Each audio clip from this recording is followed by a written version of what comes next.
Hay muchas maneras de explicar la historia, algunas divertidas y otras no tanto. Podés escuchar la historia o podés vivirla y sentirla. Te proponemos combinar historia y viajes para disfrutar de este maridaje con los 5 sentidos. Abrimos nuestra ventana a otros tiempos y latitudes. Déjate llevar por los relatos del profe Omar Hamid y su historia viajera. Profe, el aire es suyo. Bueno, nuevamente saludo y hoy traigo un viaje y con historia que hice hace 2 años atrás. Tuve la oportunidad de hacerlo, año y medio en realidad. Y estuve de visita por lo que son las rutas del arquitecto Francisco Salamone, un arquitecto que tiene una obra monumental y muy, muy interesante, todo en los partidos del sudoeste de la provincia de Buenos Aires. No sé si han tenido la suerte de poder apreciar su obra, si lo conocen. Es interesante la obra. Francisco Salamone fue un inmigrante italiano. Él nació en Sicilia, en un pueblo que se llama Leonforte, y llegó a la Argentina ya por el año 1903. Estudió en el Industrial, se egresó como maestro mayor de obras del Otto Kraus. Ahí estoy viendo una imagen que está buenísima, que empezamos por esa imagen. Ahora les cuento un poquito de qué trata. Bien. Se recibió de maestro mayor de obras en el Otto Kraus y después inició estudios de ingeniería en la Universidad de La Plata y se terminó recibiendo de ingeniero civil y arquitecto en la Universidad de Córdoba. Este hombre empieza a presentar proyectos para el gobernador de la provincia de Buenos Aires de ese momento, del año 1936, estamos hablando, el gobernador Fresco, de la provincia de Buenos Aires, para hacer una serie de obras que representen la presencia del Estado provincial en los pueblos del sudoeste de la provincia de Buenos Aires. Y esto no fue casualidad, esto tiene que ver con una suerte de marcar la presencia del Estado y de la modernidad en lugares donde hacía 30 o 40 años tenían una presencia muy fuerte de los pueblos originarios, y era una forma de contrarrestar esa influencia, ¿no? Poner el Estado presente, marcando este dominio del territorio. Y lo va a hacer el arquitecto Salamone, poniendo como 3 íconos básicos en su obra. Uno va a ser los cementerios como institución, ¿no? Después van a ser los palacios municipales y por último van a ser los edificios destinados a ser de mataderos de animales, de ganado. Son muy interesantes sus obras. Acá estamos viendo en imagen la entrada del cementerio de un pueblo que se llama Saldungaray, en el sudeste de la provincia de Buenos Aires. En esta fachada de entrada del cementerio tiene una explicación, dos explicaciones, digamos. Una que es la políticamente correcta, que tiene que ver con ese círculo, marca la rueda de la vida, y la iglesia, el culto católico, marcando los ritmos de esa vida, ¿no? La podremos. ¿Podrá estar ahora? ¿Está a la vista ya? Ahí está, muy bien. Sí. Joya. Sí. Es un gran círculo, una gran rueda de piedra con una cruz en el medio, y en el centro de la cruz la cara de Cristo, que si se ve un poco más de cerca, bueno, en esta foto no se aprecia muy bien, pero tiene toda la faceta, está facetada su rostro, en claro alineamiento con el cubismo, ¿no? Que era una corriente artística que se venía en esa época. Es importante aclarar que la obra de Salamone tiene que ver con los edificios monumentales, el racionalismo y el Art Deco. Toda esa confluencia hace la obra de Salamone en estas obras que presentó la provincia de Buenos Aires.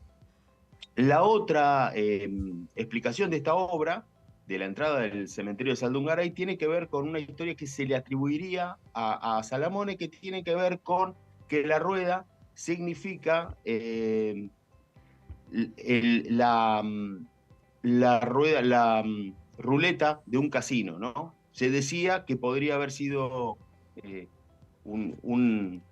digamos, una obra que estaba influida por su cuestión de juego, ¿no? Entonces, él hizo la rueda esa en forma de la ruleta, con los rayos que se ven, y que él salió del juego a través de la iglesia, ¿no? Del culto católico. Esas son las dos explicaciones que tiene esa obra. Después, bueno, ahí veíamos otra obra, en principio, que tiene que ver con lo que es matadero. El matadero tenía una torre que esa misma foto que estamos viendo, este es el matadero de lo que es el pueblo de la ciudad de Azul, en la provincia de Buenos Aires. Ahora es un centro de agricultores. Pero si ustedes ven esa torre y ven lo que simula la torre más finita que tiene en su torre monumental, ejemplifica una cuchilla. Y esto es una constante en todos los edificios que representan el matadero de los municipios, ¿no? Esta es la cuchilla que mata al ganado, básicamente. Y esto va a ser por la ejemplificación de la principal industria de la provincia de Buenos Aires, ¿no? En ese momento. ¿Esto es en azul, después, dijiste? Esto es en azul, sí. En azul. Bien. Después tenemos la otra parte de su obra que tenía que ver con los edificios municipales, en donde este gran... ahí estamos viendo el edificio municipal de la ciudad de Guaminí, cerca de Carué, muy llamativo y hace recordar, particularmente este edificio, a mí siempre me hizo recordar a un poco la película Metrópolis, no sé si la tienen, esa cuestión futurista, al mismo tiempo monumental, de cómo se veía en esa época, cómo se pensaba que venía el futuro, ¿no? Y al contrario de lo que esperaba mucha gente de Guaminí, esta obra no fue aceptada por la gente del pueblo, no la quiso. Cuando la inauguraron no iban, no les gustaba, y de hecho es el único pueblo de la provincia de Buenos Aires que no acepta que no está muy conforme con la obra de Salamone en su municipio.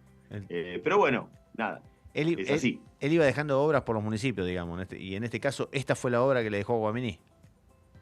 Sí, es muy interesante porque en este plan que tiene el gobernador de ese momento, Manuel Fresco, lo que hace es que en un periodo de no más de 4 años, que fue del 1936 a 1940, el arquitecto Salamone va a realizar más de 100 obras en la provincia de Buenos Aires, particularmente en todos los partidos del sudoeste de la provincia de Buenos Aires, justamente para marcar la presencia del Estado. Me quedo, aguantame ahí. ¿100 obras me dijiste? 100 obras en 4 años, es un 100 montón. obras en 4 años. Es un montón por él, es un montón por la decisión de la provincia, ¿no? De semejante inversión. Es todo un dato. Sí, es todo claro, un dato. Claro que sí. Claro que sí.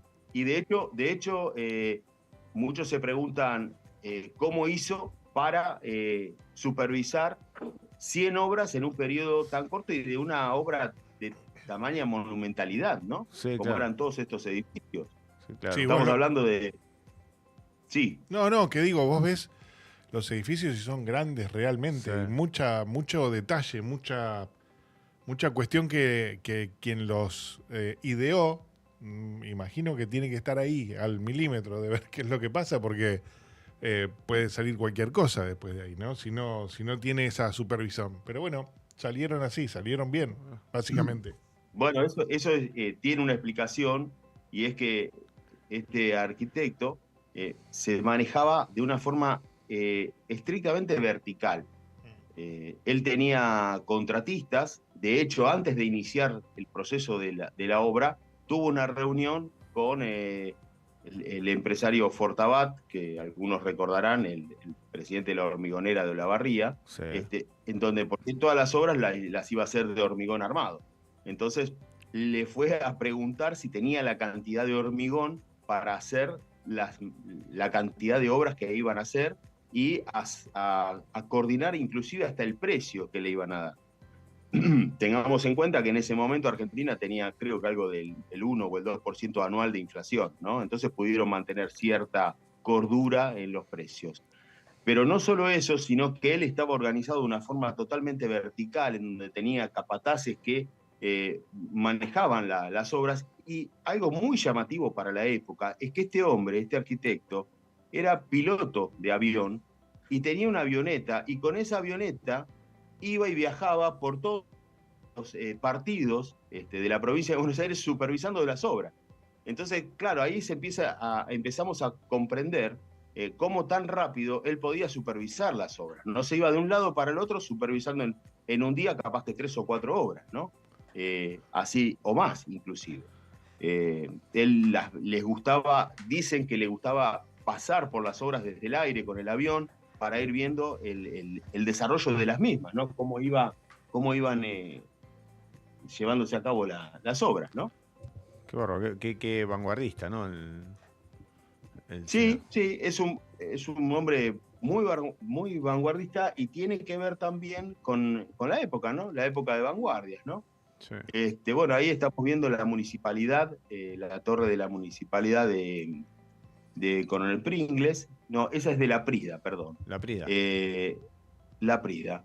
Y lo que es un clásico digamos, de las torres de la municipalidad es esta cuestión de marcar digamos, la torre, la monumentalidad de la torre y el reloj. El reloj es algo que tenía que ver con la implantación esta de la modernidad y del horario y la funcionalidad de los edificios, ¿no? Del rol que tenía que cumplir el Estado en esos lugares que hasta ese momento los edificios que tenían no pasaban las 2 plantas. Ustedes imagínense en el sudoeste de la provincia de Buenos Aires, donde hasta hace 30 años había pueblos originarios viviendo en una suerte de armonía con las migraciones internas de la provincia de Buenos Aires. Ahora ya se estaba dando un paso a la implantación del Estado como modelo único y la presencia, ¿no?, del Estado argentino en esos lugares. Bien, era toda una simbología además. Toda una simbología. Sí, estaba muy influenciado por bueno, en realidad el gobernador de la provincia de Buenos Aires estaba muy influenciado por el fascismo. Entonces tiene algo también de la obra del fascismo, ¿no? En esas imágenes y en esos proyectos. Sí. Así que esas torres son. Esas torres son características del fascismo también, ¿no? Esos torres y edificios así gigantes, cuadrados. Se cortó Omar. Quedó congelado Omar ahí, ¿eh? Ojo, perdimos al profe. Perdimos al profe. La verdad que no conozco. He visto algún que otro matadero y demás de la obra de Salomone porque están dentro de la provincia y he recorrido algo. Y está la municipalidad de Lobería también, que llama la atención, es como decía Omar recién, en lugares que no hay demasiado edificación, ver esos monstruos para una municipalidad de un pueblo o una ciudad bastante pequeña es un montón, ¿no? Pero además que pasen desapercibidos, ahí lo tenemos de vuelta a Omar, ¿no? A mí lo que me llama la atención, Omar, es que toda esta obra pasa desapercibida. Yo lo único que vi de esta obra, referenciándola, es un documental de TN, y más que un documental es En el camino. En el camino, exactamente, que dio... Sí, lo vi. ¿Lo viste? Bueno, pero después, salvo eso, está buenísimo que lo traigas hoy al programa, porque no es algo que se conozca habitualmente. Tampoco, yo he estado hace mucho tiempo en Azul, me acuerdo. Y me acuerdo que fui a la municipalidad a decirle, bueno, ¿qué puedo conocer turístico? Y que no me dijeron esto. No. Me dicen, ahí bueno, date una vuelta por la plaza. Lo primero que te había dicho es, mirá, anda a ver tal monumento y darme toda la historia de ese monumento. ¿Sí? Un papel con toda la historia, pero no. ¿Y en la plaza no? ¿Fuiste a la Plaza de Azul? Sí, estuve en la Plaza Azul. No me preguntes qué había porque ya me olvidé, pero estaba No, A qué ver. pena que no te explicaron, porque la Plaza de Azul, está buenísimo que lo traigas el punto, porque tiene un diseño también en las plazas. Él ponía un diseño en las baldosas, que yo creo que les mandé una foto, en donde él lo que lograba, tenía una escala de grises y blanco que ponía. Hay una foto que les mandé. Sí, ahí la está buscando el operador, Es una que tiene como una torre y la torre Una tiene torre de iluminación, y se ve muy bien las baldosas. Tienen un negro, un gris y un blanco. Sí. Pero lo más curioso de este diseño, indistintamente que todo el diseño de la plaza es de Salamone, por ejemplo, los bancos son del diseño de él, las torres de iluminación y las baldosas y el diseño donde están puestos, implica que si uno empieza a caminar en esas baldosas, Sí. da la sensación de movimiento del piso. Y hay gente que se marea, inclusive caminando sobre esa plaza, sobre ese piso, porque como da la sensación de diferentes alturas. Bien, sí, ahí la está buscando el operador. Seguramente, por la duda, te la volvemos a mandar, pero creo que está ahí. Está. Pero Sí, bueno, sí, es está. llamativo. Y Azul es uno de los lugares donde más rico patrimonio de Salamone tienen. Ahí está la foto. Ahí está la foto, sí. Ahí está ¿qué decías que eran las baldosas? Las baldosas daban la sensación Las de movimiento. baldosas, en esa forma que están puestas y la escala de grises, da la sensación cuando uno la camina, a mí me pasó, de movimiento del piso, básicamente, como que tiene diferentes alturas cuando uno va caminando sobre esas baldosas. Bien. Y vos sabés que, bueno... A Mario también le pasó, pero fue justo después del asado, entonces no sabía si eran las baldosas o el brindis que habían tenido, ¿no? Tinto. Sí. Pero es que, de verdad digo, es una lástima, como vos decís, que no me lo hayan dicho. Me acuerdo... ¿No te llamó la atención la plaza, ni las baldosas, ni el color? Sí, pero ni una nada? cosa es que te llame la atención y vos lo mirás Y otra cosa es saberlo. Claro. Qué loco que estaba el arquitecto. Claro, por lo menos, claro. Decir, bueno, esto pasó por tal cosa, Claro. esto pasó por tal otro. Digo, tendría que haber toda una política de tratar de mostrarte eso, porque muchas más cosas Azul no tenía Tomemos la para Secretaría de Turismo de Azul. bueno, pero esto no voy a decir, no quiero mandar en cara a nadie, pero fue hace unos cuantos años. Mirá, en Azul es un lugar que yo lo súper recomiendo para visitar. Tenemos también la Biblioteca Cervantina, digamos, las únicas dos que hay en Sudamérica, bibliotecas de Cervantes, con todos los ejemplares de diferentes ediciones de Cervantes. Inclusive hay un Quijote en corcho, editado, que está en esa biblioteca cervantina, que es hermosísima. Creo que la casa se llamaba Casa Ronco, creo. Que es muy interesante. Inclusive el museo sobre Azul y la relación de los pueblos originarios que vivieron en la época con las campañas militares también es interesantísimo para poder percibir que los pueblos originarios estaban en la provincia de Buenos Aires, no como se quiere hacer creer que eran solamente de la cordillera. La presencia mapuche en la provincia de Buenos Aires está muy clara en ese Museo de Azul, ¿no? Tanto que muchas veces se trabaja con la invisibilización de esa cultura.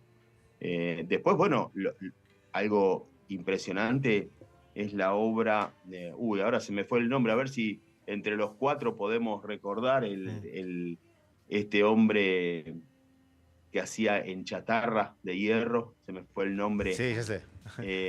Regazzoni. Claro. Regazzoni, sí. Regazzoni. Me acordé. Hay dos obras de Regazzoni, una que están en una rotonda de Azul, también de Quijote, hermosísimas, y la otra que está en donde está el Camino de las Sierras, en cerca de un centro de trapense, de monjes trapenses, en la localidad de Pablo Costa, que está ahí cerquita, debe estar a 30, 40 kilómetros de Azul, que es una batalla entre los pueblos originarios y el ejército argentino hecha en chatarra, en el medio de las montañas, que es realmente fascinante, la obra de Regazzoni en ese lugar. ¿En qué lugar era puntualmente? Es el camino que une Azul con Pablo Costa. Ajá, bien. Y está, digamos, se pasa por un centro de monjes trapenses, que está ahí muy cerquita. Y ahí hay un parador y está la obra de Regazzoni, que es realmente espectacular. Y hay una anécdota sobre Regazzoni en esos lugares, que cuentan que cuando estaba haciendo la obra, juntando la chatarra y demás, se empezó a enamorar del lugar, ¿no? Y ese lugar lo había cedido la dueña, que es una terrateniente muy importante de la zona, y aparentemente este hombre le estaba gustando mucho y empezó a querer quedarse en el lugar. Así que después que terminó la obra tuvieron que hacer una movida muy importante para sacarlo del lugar. O sea que le gustó, se lo acomodó y ocupa y otra historia.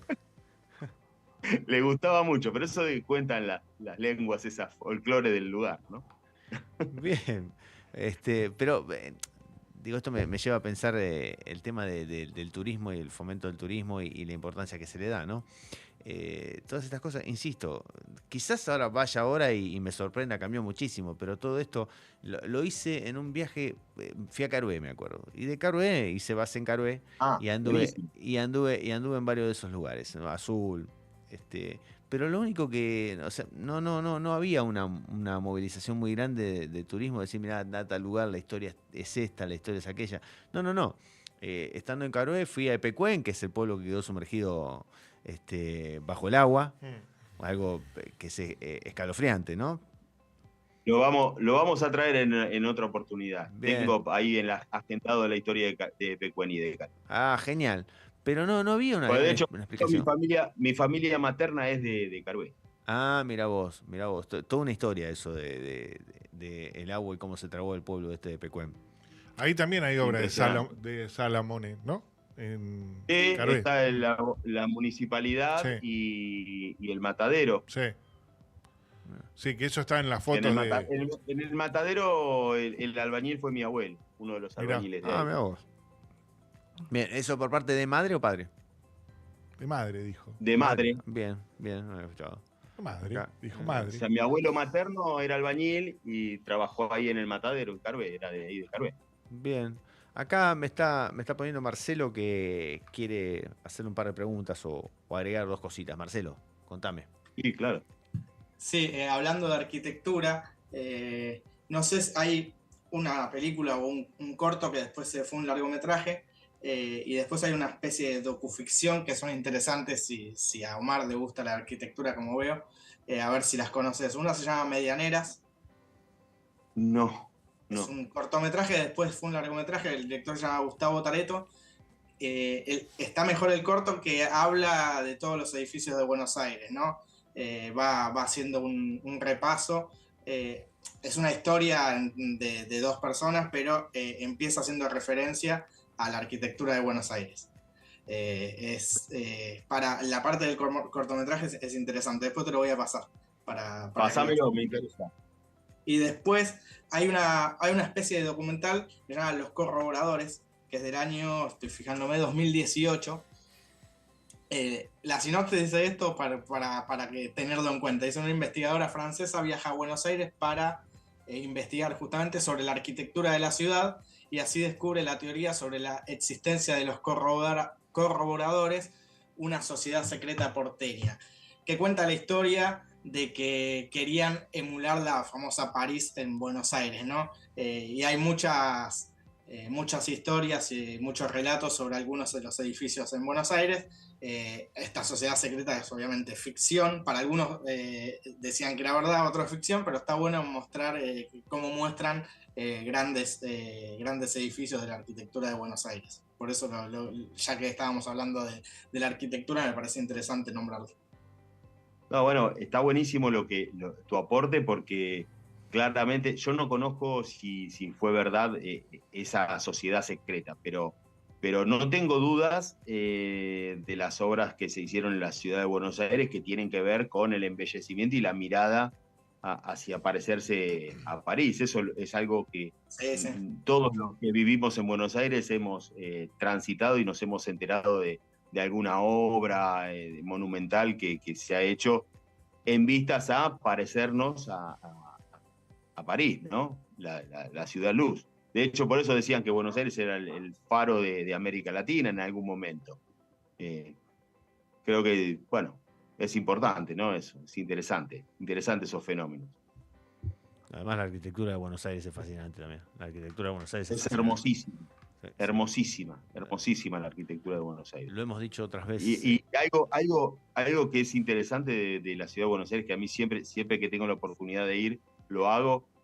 Yo camino mirando al cielo. Mirando al cielo porque las cúpulas que hay en la ciudad de Buenos Aires son hermosísimas y tienen un trabajo hermoso.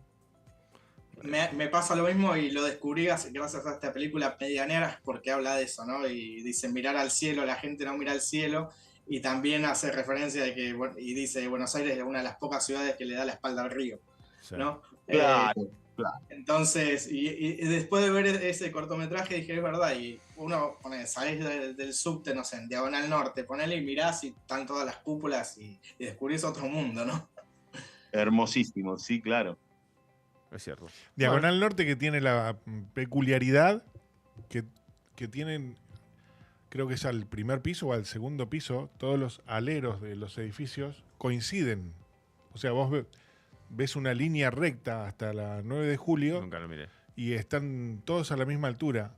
Una locura de la construcción, porque para que se sumen todos a hacer, no sé si habrá sido por una ordenanza o qué, pero todos son a la misma altura. Tienen como una viga externa, o un alero, como se le quiera llamar, o no sé cómo se le llama.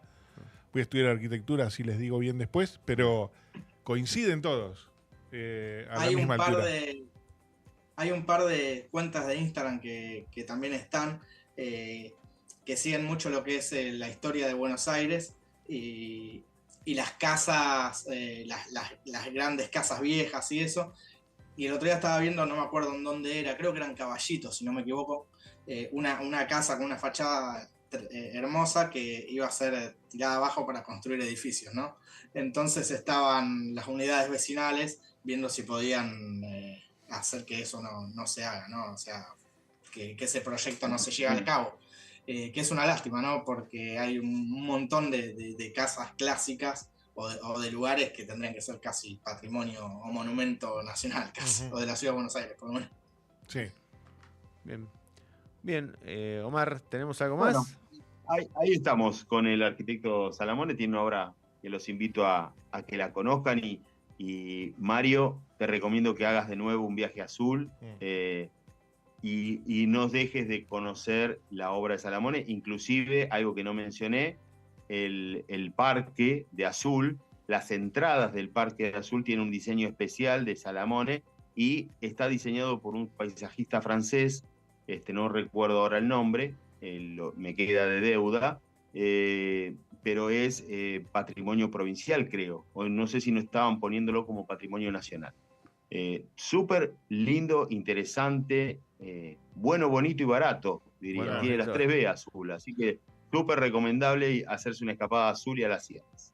Bueno, ahí estaremos entonces, te voy a hacer caso, una escapadita de auto.